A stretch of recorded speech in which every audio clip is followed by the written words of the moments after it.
সুপ্রিয় শিক্ষার্থী, আজকে আমরা দ্বিতীয় পত্রের দশম অধ্যায়ের নতুন আরেকটি বোর্ড অঙ্ক করব। আমরা দ্বিতীয় পত্রের দশম অধ্যায়ে বোর্ডের অঙ্কই সলিউশন করতেছি। আজকে আমরা যে অঙ্কটা আলোচনা করব সেটা 2018 সালের সম্মিলিত বোর্ডের খ সেটের একটি প্রশ্ন। প্রথমে প্রশ্নটা আমরা একটু দেখে নিই। এখানে প্রশ্নে বলা আছে বাবু ইলেকট্রনিক্সের তথ্য নিম্নরূপ। একক প্রতি বিক্রয় মূল্য 200 টাকা, তার মানে প্রতি এককের বিক্রয় মূল্য 200 টাকা। একক প্রতি পরিবর্তনশীল ব্যয় 120 টাকা। স্থায়ী ব্যয় 8 লক্ষ টাকা, মানে স্থায়ী ব্যয় মোট 8 লক্ষ টাকা। প্রকৃত বিক্রয় 12,000 একক, মানে বাবু ইলেকট্রনিক্স 12,000 একক বিক্রয় করেছে। আমাদের যা যা করতে হবে, একক প্রতি দত্তাংশ ও উহার শতকরা হার নির্ণয় করতে হবে কতে। এরপর খ নম্বরে সমচ্ছেদ বিক্রয় একক নির্ণয় এবং মুনাফা নির্ণয় করো যখন বিক্রয় 12,000 একক, মানে একটা নির্দিষ্ট পরিমাণ একক বিক্রয় করলে আমার কি পরিমাণ মুনাফা হবে সেটা নির্ণয় করতে হবে।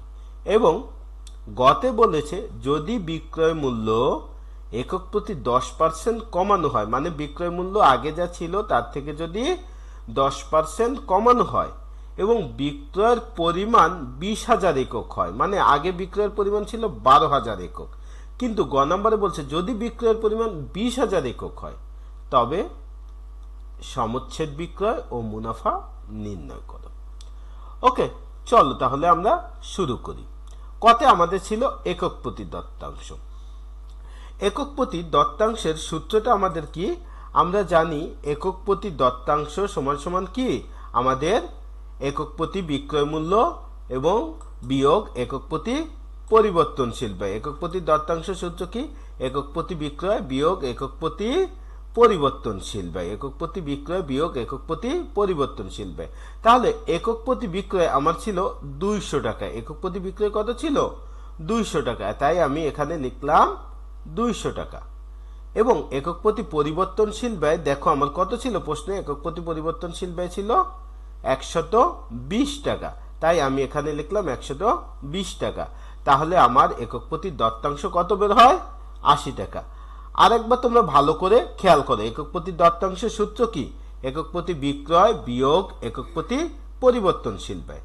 এরপর প্রশ্ন থেকে আমরা একক প্রতি বিক্রয় মূল্য এবং একক প্রতি পরিবর্তনশীল ব্যয় বসিয়ে বিয়োগ করে দেব, তাহলে আমাদের একক প্রতি দত্তাংশ বের হয়ে যাবে। ওকে, এরপরে ছিল যে উহার শতকরা হার। আমরা এখন একক প্রতি দত্তাংশের শতকরা হারটা নির্ণয় করব। দত্তাংশের শতকরা হারের সূত্র কি? দেখো, দত্তাংশের শতকরা হারের সূত্রটা হলো আমরা কি লিখছি? একক প্রতি দত্তাংশ ভাগ একক প্রতি বিক্রয় গুণন 100। দত্তাংশের শতকরা হারের সূত্র আবারও বলতেছি, একক প্রতি দত্তাংশ ভাগ একক প্রতি বিক্রয় গুণন 100। তাহলে একক প্রতি দত্তাংশ আমার বের হয়েছিল কত টাকা?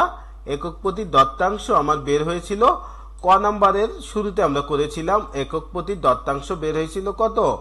80 টাকা। দেখো, একক প্রতি দত্তাংশ তাই লিখলাম কত? 80 টাকা। এবং আমার একক প্রতি বিক্রয় মূল্য ছিল 200 টাকা। সেই 200 টাকা নিচে লিখলাম আর সূত্রের 100 গুণ, তাহলে আমার সমান সমান থাকলো কত? 40%। তাহলে দত্তাংশের শতকরা হার 40%। এবার আমরা খ নাম্বার করব। খতে আমার প্রশ্ন ছিল সমচ্ছেদ বিক্রয় একক নির্ণয় করো। কি নির্ণয় করো? সমচ্ছেদ বিক্রয় একক। সমচ্ছেদ বিক্রয়ের এককে নির্ণয় করতে হলে সূত্র কি? স্থায়ী ব্যয় ভাগ একক প্রতি দত্তাংশ। স্থায়ী ব্যয় ভাগ একক প্রতি দত্তাংশ। আমার উদ্দীপকে স্থায়ী ব্যয় দেয়া ছিল 8 লক্ষ টাকা। স্থায়ী ব্যয় কত? 8 লক্ষ টাকা। এবং একক প্রতি দত্তাংশ আমরা কয়ের শুরুতে বের করেছিলাম 80 টাকা। কত টাকা? 80 টাকা। তাহলে 8 লক্ষ ভাগ 80 সমান সমান 10,000 একক। তাহলে সমচ্ছেদ বিক্রয় একক কত? 10,000 একক। এরপরে আমার ছিল যে বিক্রয় 12,000 একক হলে মুনাফা নির্ণয় করতে হবে। অর্থাৎ 12,000 একক ধরে আমরা এখন কাজ করব। প্রথমে লিখলাম বিক্রয় 12,000 একক, আর একক প্রতি বিক্রয় মূল্য ছিল 200 টাকা। তাহলে 12,000 গুণন 200 সমান সমান 24 লক্ষ টাকা। 12,000 গুণন 200 সমান কত হলো? 24 লক্ষ। এরপর আমরা এখান থেকে বাদ দিব পরিবর্তনশীল ব্যয়। কি বাদ দিব? পরিবর্তনশীল ব্যয়। তাহলে পরিবর্তনশীল ব্যয় কত? 12,000 একক গুণন 120, কারণ একক প্রতি পরিবর্তনশীল ব্যয় ছিল 120 টাকা, হলো কত? 14,40,000। এখন এই যে বিক্রয় 24 লাখ, এখান থেকে 14,40,000 পরিবর্তনশীল ব্যয় বাদ দিলে আমার দত্তাংশ থাকে 9,60,000 টাকা। এবার এই দত্তাংশ থেকে আমি বাদ দিব স্থায়ী ব্যয়। কি বাদ দিব?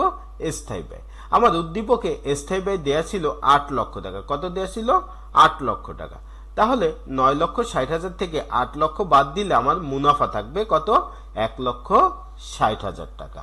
তাহলে আমরা দেখলাম যে 12,000 একক বিক্রয় করলে মুনাফা হয় কত? 1,60,000। খ নাম্বার এই পর্যন্তই। তাহলে আমরা এবার গ নাম্বারটা শুরু করি। চলো, গ নাম্বারে আমাদের প্রশ্ন ছিল, যদি একক প্রতি বিক্রয় মূল্য 10% কমানো হয় তাহলে একক প্রতি দত্তাংশ কত হবে? প্রথমে আমরা এটা বের করব, তারপর সেখান থেকে সমচ্ছেদ বিক্রয় এককে এবং সমচ্ছেদ বিক্রয় টাকায় নির্ণয় করব। এখন কিভাবে এটা করব? প্রথমে আমাদের একক প্রতি বিক্রয় মূল্য 10% কমালে দত্তাংশ কত হবে সেটা নির্ণয় করতে হবে। তাহলে কিভাবে? দত্তাংশ সূত্র হলো একক প্রতি বিক্রয় মাইনাস একক প্রতি পরিবর্তনশীল ব্যয়। কিন্তু এখন বিক্রয় কি আগের 200 টাকাই আছে? না, বিক্রয় হলো 200 বিয়োগ 200 গুণন 10%, মানে 10% কমে গেল। আচ্ছা, 200 10% হয় কত? 20 টাকা। তাহলে বিক্রয় হলো 200 বিয়োগ 20 সমান 180 টাকা। আমার বিক্রয় মূল্য কত? 180 টাকা। আর পরিবর্তনশীল ব্যয় যা ছিল তাই 120 টাকা। তাহলে 180 থেকে 120 বাদ দিলে আমার দত্তাংশ থাকে কত? 60 টাকা। আমার দত্তাংশ কত থাকে? 60 টাকা। আচ্ছা, এবার এই দত্তাংশ দ্বারা আমরা কি করব? সমচ্ছেদ বিক্রয় নির্ণয় করব। আমরা জানি সমচ্ছেদ বিক্রয় একক নির্ণয় সূত্র হলো স্থায়ী ব্যয় ভাগ একক প্রতি দত্তাংশ। স্থায়ী ব্যয় প্রশ্নে যা দেয়া ছিল চাই। স্থায়ী ব্যয় কত ছিল? আমার প্রশ্নে 8 লক্ষ টাকা ছিল এবং একক প্রতি দত্তাংশ ছিল আমার কত? 60 টাকা। তাহলে 8 লক্ষকে যদি 60 দিয়ে ভাগ দেই তাহলে হয় কত? 13,333 একক। 13,333 একক। এরপর সমচ্ছেদ বিক্রয়ের টাকা। সমচ্ছেদ বিক্রয়ের টাকা সূত্র হলো স্থায়ী ব্যয় ভাগ একক প্রতি দত্তাংশ গুণন একক প্রতি বিক্রয় মূল্য। তাহলে স্থায়ী ব্যয় কত? 8 লাখ ভাগ একক প্রতি দত্তাংশ 60 টাকা গুণন প্রতি এককের বিক্রয় মূল্য যা ছিল। প্রতি এককের বিক্রয় মূল্য 10% কমাইলে হয় কত? 180 টাকা। তাহলে প্রতি এককের বিক্রয় মূল্য হবে এখন 180 টাকা। তাহলে আমাদের হয় কত? 24 লক্ষ টাকা। তাহলে আমাদের 10% কমানো হলে সমচ্ছেদ বিক্রয় হবে কত? 24 লক্ষ টাকা। আবারও বলতেছি, বিক্রয় মূল্য 10% কমালে আমাদের সমচ্ছেদ বিক্রয় হবে 24 লক্ষ টাকা। এরপরে বলছিল বিক্রয় যদি 20,000 একক হয় তাহলে মুনাফা কত?